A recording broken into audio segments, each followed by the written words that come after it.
తిరుగులేని మనిషి 1981లో విడుదలైన తెలుగు యాక్షన్ చిత్రం. దేవి ఫిల్మ్ ప్రొడక్షన్స్ బ్యానర్ లో కె దేవివర ప్రసాద్ నిర్మించగా కె రాఘవేంద్రరావు దర్శకత్వం వహించారు.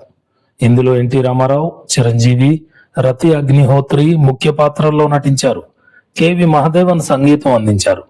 విశ్వవిఖ్యాత నట సార్వభౌమ నందమూరి తారక రామారావు ప్రధాన కథానాయకుడిగా నటించిన ఈ భారీ కమర్షియల్ చిత్రంలో భవిష్యత్తులో తెలుగు సినీ సామ్రాజ్యాన్ని శాసించబోయే చిరంజీవి ఒక కీలకమైన పాత్రలో నటించడం విశేషం.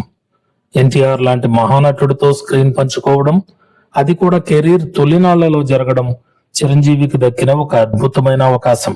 కథ విషయానికి వస్తే, యువ న్యాయవాది ఎన్టీఆర్ తన ప్రాక్టీస్ ను విజయవంతంగా ప్రారంభిస్తాడు. అతని సోదరి పద్మ ఫటాఫట్ జయలక్ష్మి గాయకుడైన చిరంజీవిని ప్రేమిస్తుంది. చిరంజీవి పేదవాడని భావించిన తండ్రి జగ్గయ్య ఈ ప్రేమను వ్యతిరేకించినా ఎన్టీఆర్ వారి వివాహాన్ని జరిపిస్తాడు. ఆ తర్వాత మనవడు పుట్టడంతో జగ్గయ్య తమ కుమార్తెను, అల్లుడును క్షమించి తిరిగి కుటుంబానికి దగ్గరవుతాడు.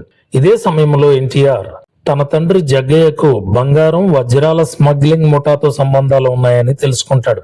ఆ ముఠా చేతిలో జగ్గయ్య హత్యకు గురవుతాడు. నేరస్తులను పట్టుకునే క్రమంలో ఎన్టీఆర్ చిరంజీవికి కూడా ఆ ముఠాతో సంబంధం ఉందని తెలిసి షాక్ తింటాడు. తర్వాత చిరంజీవి మారి ఆ ముఠా రహస్యాలను బయటపెట్టేందుకు సహకరిస్తాడు.